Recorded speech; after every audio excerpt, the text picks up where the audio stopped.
नमस्कार साथियों। हम लोग बात करेंगे आज खंड शिक्षा अधिकारी के मेंस के समान अध्ययन की। जैसा कि आपको इतिहास में क्या क्या पढ़ना है हमने आपको बता दिया कि जहाँ से क्वेश्चन 125 वर्ड्स के भी आ सकते हैं या फिर क्या कहते हैं 50 या 25 के आ सकते हैं। तो दूसरी समस्या आपके सामने पर्यावरण और एवं पारिस्थितिकी की थी, तो कोशिश करेंगे कि वो भी आपको अच्छे से बताने का प्रयास करें कि उसमें कौन कौन से टॉपिक्स हैं आप जो पढ़ के जाओ एग्जाम में। टॉपिक्स तो ज़्यादा हैं लेकिन जो हाईलाइट होगा वो आपको हम बताते चलेंगे कि आप इन सारी चीज़ों को पढ़ लो, ठीक है।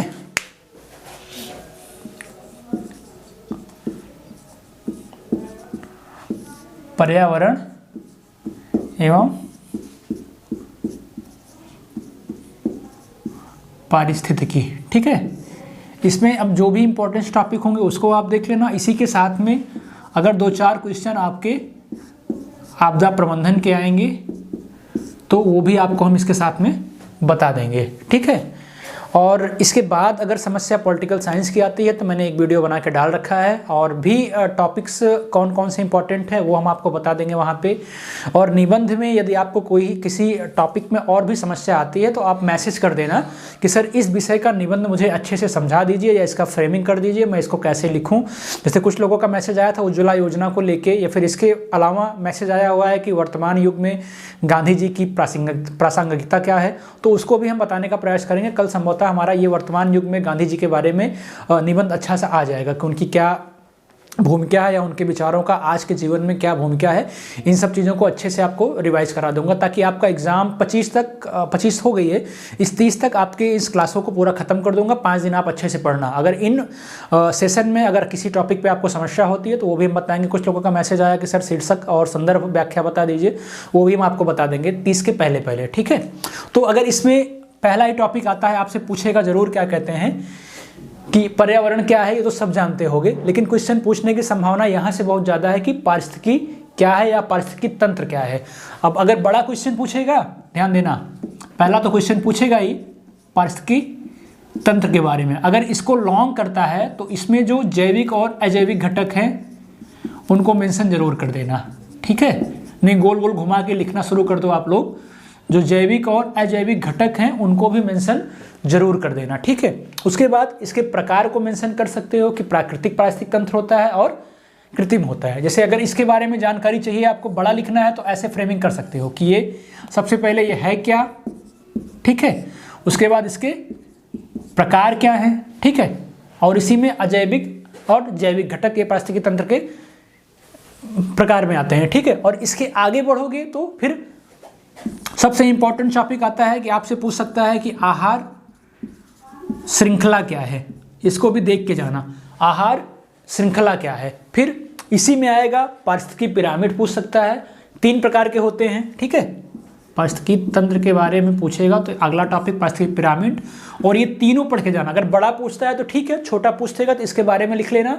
और बड़ा पूछता है कि जीव संख्या पिरामिड होता है, जीव भार होता है और क्या होता है संचित ऊर्जा पिरामिड, जिसको ऊर्जा पिरामिड बोलते हैं, ठीक है। जीव संख्या या इसी को संख्या पिरामिड बोलते हैं, और भार पिरामिड बोलते हैं या जीव भार लिख सकते हो, और इसको ऊर्जा पिरामिड बोलते हैं, ठीक है। इनके बारे में मेंशन कर लेना, कौन सीधा होता है, कौन हमेशा उल्टा होता है, कौन पानी में उल्टा होता है बाद में सीधा होता है स्थल पे। इन सारी चीज़ों को अच्छे से अध्ययन करके जाना। फिर जो हाईलाइट टॉपिक आते हैं, आगे जाओगे तो पोषक चक्र पूछेगा आपसे, ठीक है।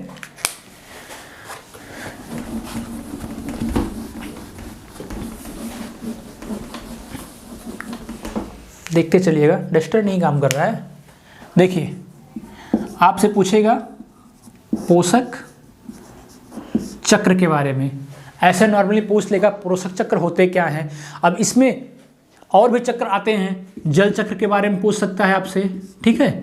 और नाइट्रोजन चक्र के बारे में पूछ सकता है। ये सब इंपॉर्टेंट हैं, ठीक है। ये दोनों इंपॉर्टेंट काफ़ी ज़्यादा हैं, इसलिए इसको देख के जरूर जाना। जल चक्र और नाइट्रोजन चक्र अगर ये पूछेगा तो 50 वर्ड प्लस में पूछेगा, 125 में पूछ सकता है। और बढ़िया इसको आपको फिगर बना के दर्शाना पड़ेगा, ठीक है।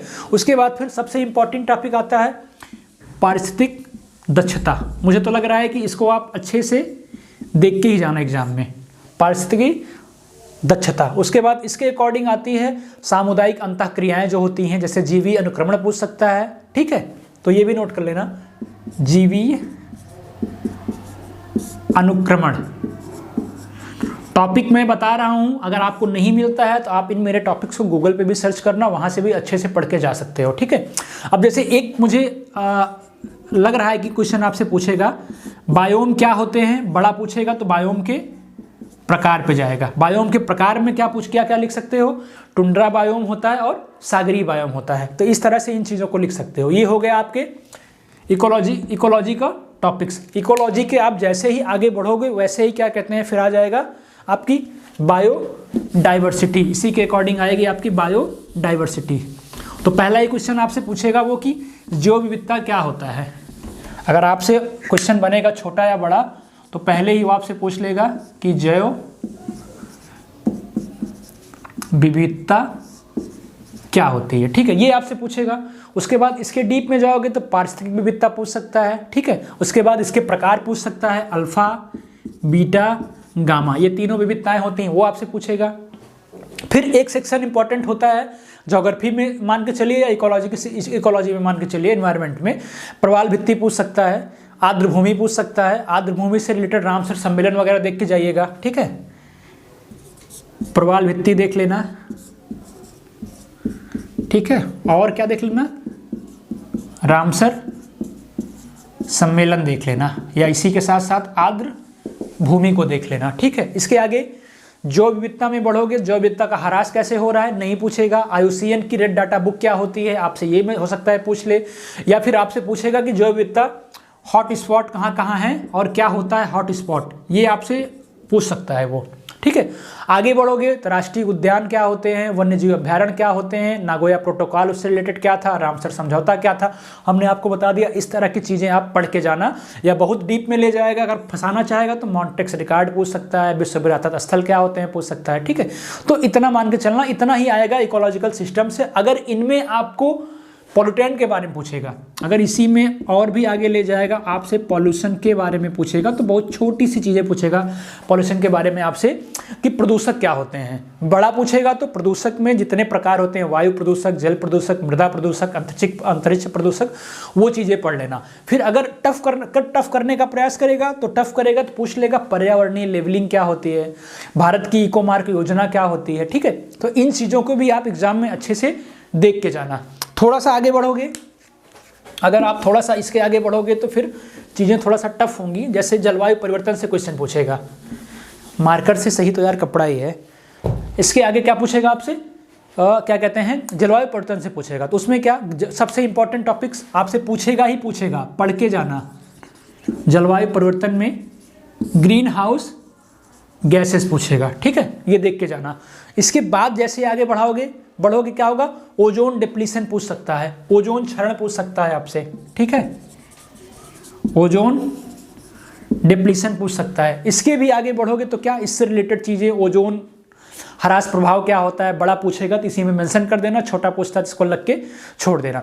उसके बाद एक चीज़ें जो एग्जाम्स में पूछी जाती हैं या पूछी जाएंगी कि सतत विकास की अवधारणा क्या होती है, या सतत विकास क्या होता है, सतत विकास के आयाम क्या हैं, उसको देख लेना। फिर भूमंडलीय प्रयास जो भी किए गए हैं, जैसे स्टॉकहोम सम्मेलन इंपॉर्टेंट है, रियो सम्मेलन इंपॉर्टेंट है, रियो +20 इंपॉर्टेंट है, तो देख के सरसरी निगाह में जाना। एक दिन का काम है जो मैं बता रहा हूँ, अगर आप बैठ के पढ़ लोगे तो वादा करता हूँ इससे बाहर क्वेश्चन नहीं जाएगा, या तो फिर आप टॉपिक आके मिला के देखना।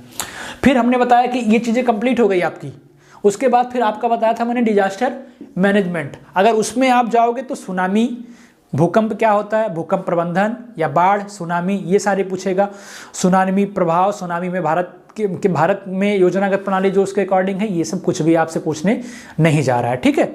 तो इन चीज़ों को अच्छे से देख लेना। अगर आपदा से बड़ा क्वेश्चन होता है तो आप आराम से लिखना, प्राकृतिक आपदा होती है, मानव आपदा होती है, वो हमारे आपदा के क्वेश्चन में चले जाना, वहाँ पे आपको अच्छे से ये सारी चीज़ें मिल जाएगी। या इससे रिलेटेड जो भी क्या कहते हैं प्राधिकरण होते हैं, राष्ट्रीय आपदा प्राधिकरण वगैरह, वो सारी चीज़ें आप पढ़ लेना।